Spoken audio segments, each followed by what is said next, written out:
It's a day of conspiracies, it would seem. Excuse me one second. Every last damn thing possible is falling off every last damn place I put it. I walk Sam out this morning. I come back 15 minutes later from the market. Rizzo has destroyed a good portion of the front of Tribble's litter mat. Not happy with you still. What else? Oh, stretch out my back here. Ow. Come back from walking Rizzo, and everything on Sam's desk, table by the front door, has been knocked over. And I know it was Tribble because Rizzo was outside with me. But I suppose the big news of today is that it is donation day, as it were. Now this is going to be the first half, and I'm going to record again when I get home. When I knew I was getting married, for sure, because Sam and I talked about it for a long time, and then I finally got fed up with him and I proposed. When I knew for sure we were engaged, officially, I started thinking about plans and whatnot, but not plans in the sense that you would imagine. Believe it or not, the really big, flashy, everyone invited, dress in suits kind of a wedding is what Sam wanted. And not so surprisingly, what Sam got. I wanted what, quite frankly, I'm aware my mother had, which is basically a couple of people at City Hall and then having lunch. I've never been fond of the idea of a large wedding. I never was. It's not for me. I have nothing against large weddings. I have nothing against flashy weddings. I have nothing against wanting every last possible member of your extended family and friends to come and celebrate with you. I have nothing against that. Anyone getting married who wants that deserves to want that. And if you're marrying someone who also wants that, fabulous for you both. But I never did. I did want to enjoy my wedding, and I did want to enjoy getting married.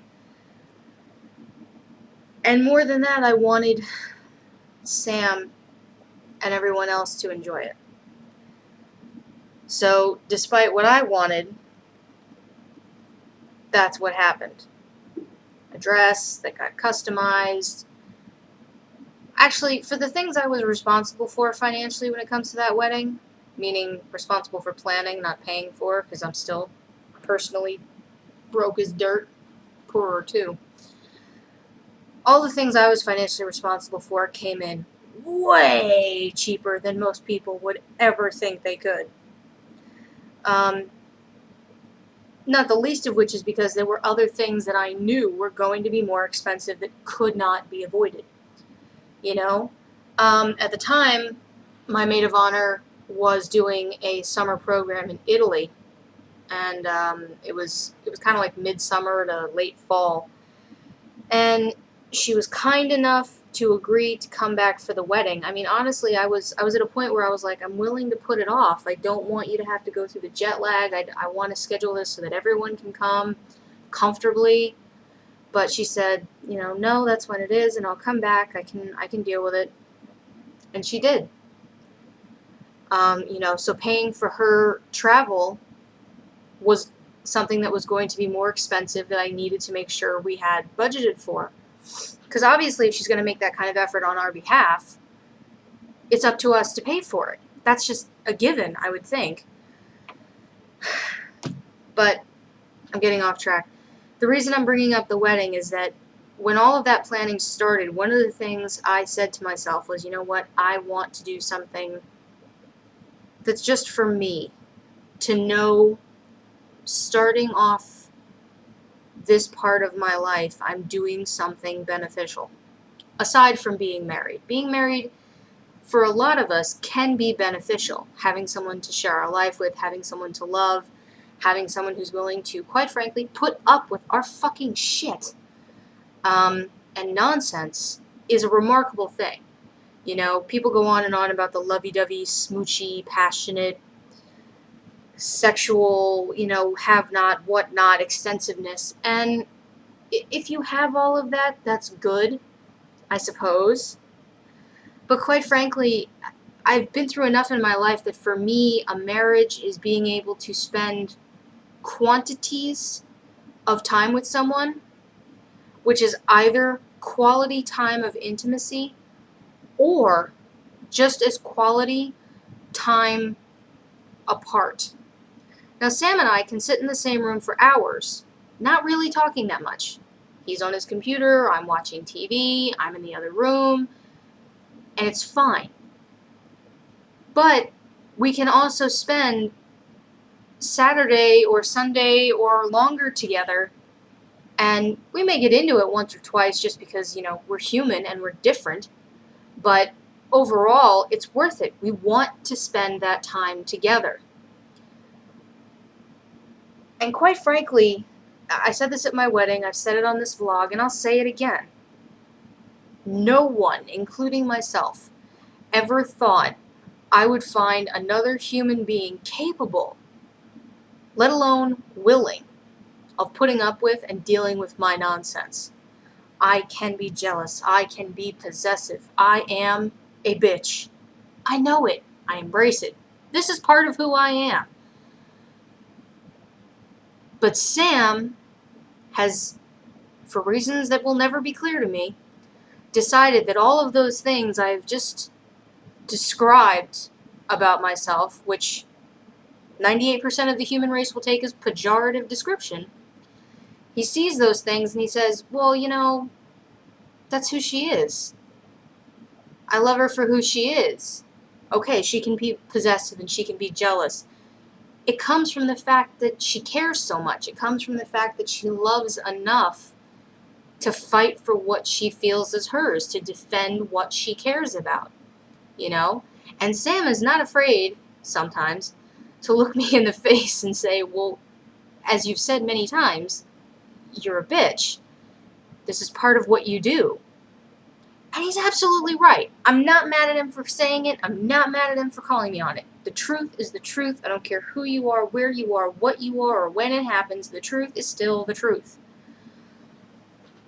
So, when things need to get done, when someone needs to be direct and pushy and all that, I'm the one that generally gets turned to. Because part of being the kind of bitch that I am is that if I say this is the end game, this is the end result, this is what's going to happen, that is the end game. That is the result. And that is what will happen. Yes, I'm being tangential. That portion of what I just said is related to this. The good thing I decided I wanted to do coming into the marriage, aside from the marriage itself, is I decided to grow my hair out, which is significant for me because we got married almost 2 years ago. This is mid-July. We got married late September.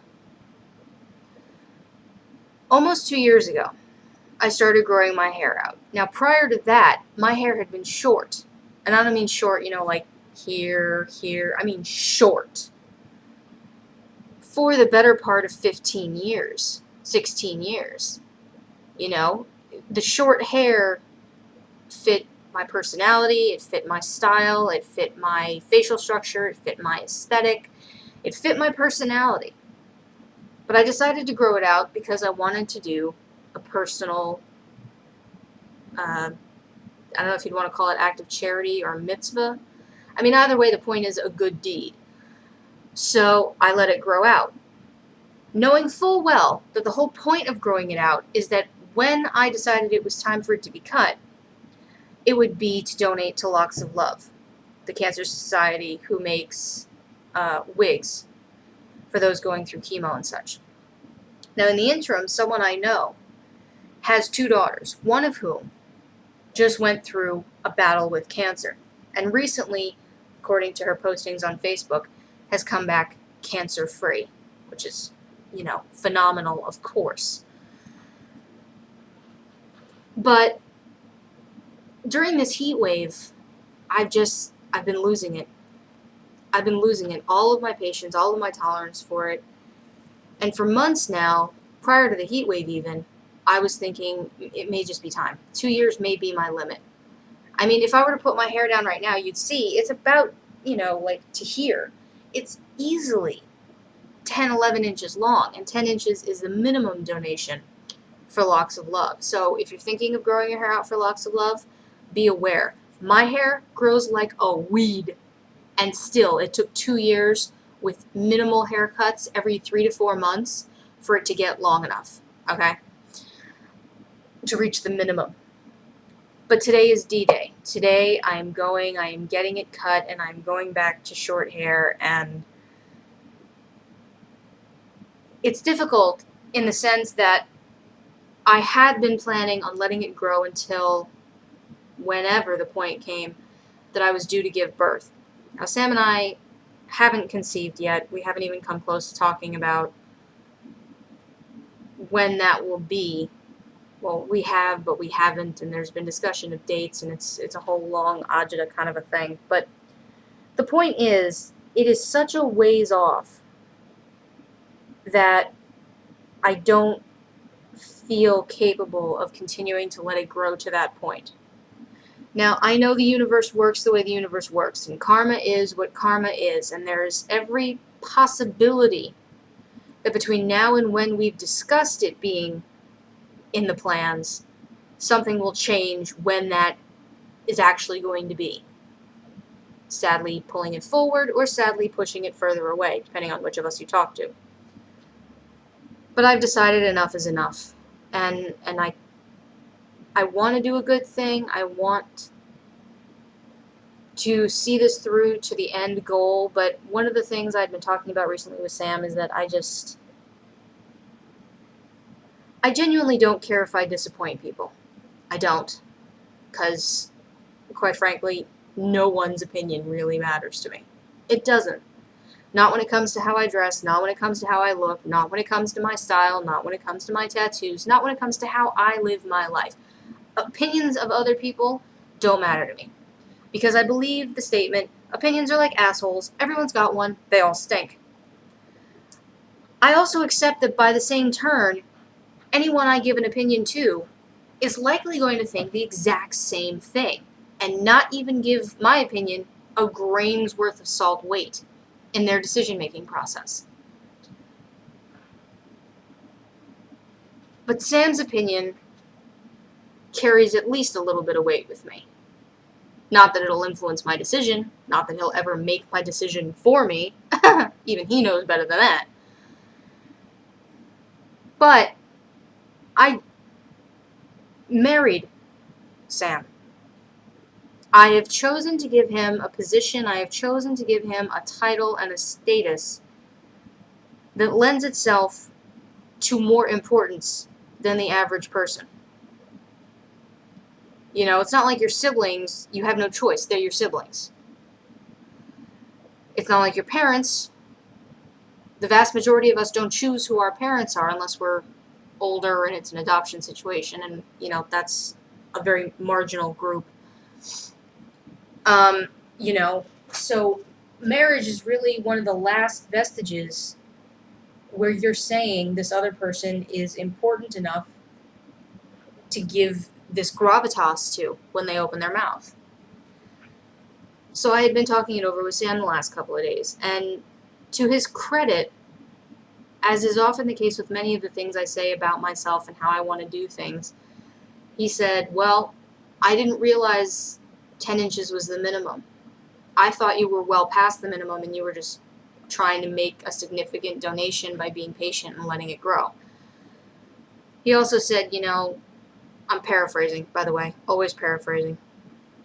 The other part of what he said to me was basically that he wants me to be happy and comfortable in my own skin, and he doesn't want me to be as uncomfortable as the long hair in the heat wave especially, but the long hair in general is making me, because the more that is stacked in the disadvantage column to me going out and doing things because of how I feel I look, or how I overall feel, or how uncomfortable a portion of how I look is making me feel, the less inclined I am to exercise, the less inclined I am to socialize, and he's concerned about what kind of seclusionist behavior, quite frankly, isolationist behavior, that could lead to.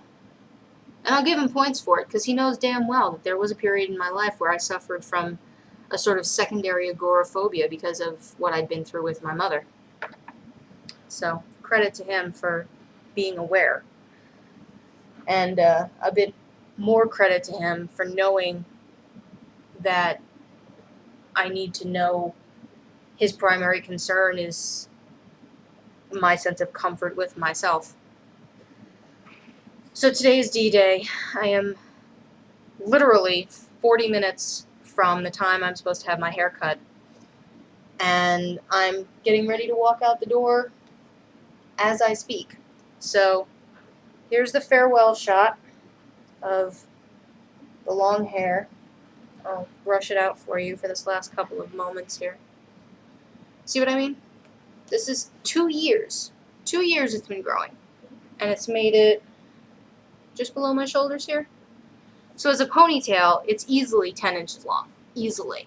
You know? And you can tell there's like bumps and chinks and crooks in my hair because I wear it up all the time when it's this long because I cannot stand it. It tangles. It, gets horrific, because my hair is so thin to start out with. It's just, it's gotta go. It's gotta go. It's gotta go. So here it is. This is the end of it. Goodbye, long hair. And the second half of this posting will probably be an entirely different post because I didn't realize I've been talking for so long. So I'm sorry. I'll upload this now and then the next one when I get home.